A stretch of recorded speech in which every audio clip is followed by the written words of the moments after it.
Nasa Imus na ang Eska Optical. Hi everybody! So today hindi na to ads, vlog na siya, and you know naman yung pag-upload ko is inconsistent. So mag-upload tayo ng vlog. So nandito pala ako ngayon sa Imus, Cavite para i-promote and in-endorse ang Eska Optical Imus branch. And sa pagpasok ko ay talagang nashock ako dahil super aesthetic vibe yung dating nung shop nila. At hindi lang to normal na araw, ito rin yung araw ng opening nila. They have shades and sunglasses, goggles and sports eyewear, ladies and men's eyewear, and also meron din sila para sa mga bata at nahihilig sa mga fashionable frames. And with over 3,500 eyeglasses selections, it is very affordable and worth your money back. At para sa mga malalabo naman ang mga mata, meron silang licensed eye doctor or optometrist and also ophthalmologist. It is Essilor and Hoya brands accredited and FDA approved. And kung mapapansin nyo na ang dami ko rin trinay na eyeglasses, eyewears, eye frames, dahil nga mahilig din ako magsalamin paminsan-minsan. By the way, they are cashless transactions. They accept Master or Visa credit card.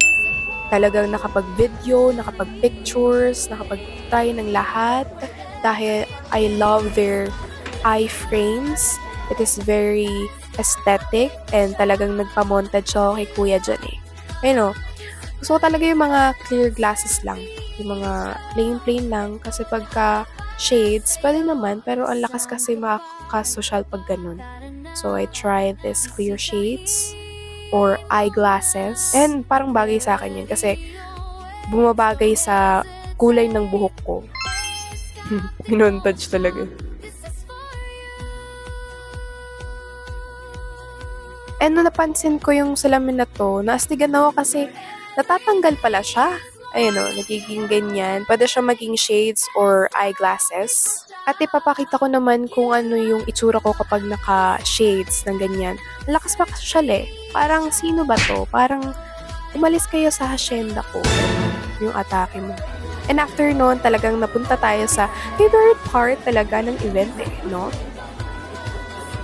The pagkain part. I love it! And unexpected na nakita namin si Marlo o mas kilalang Sanderford. So nagpa-shoutout ako dyan. Kaya maraming salamat po sa greetings. And after lahat ng pangyayari ay nag-start na rin yung opening nila, nakapag-picture taking. Pero syempre nasa likod lang kami so hindi kami kita.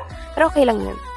At least, I'm glad na naging part ako ng event ng opening nila. So, maraming salamat po Eska Optical for accepting us and for the food. Talagang iba, masarap! Talagang nabusog po ako. Maraming salamat po.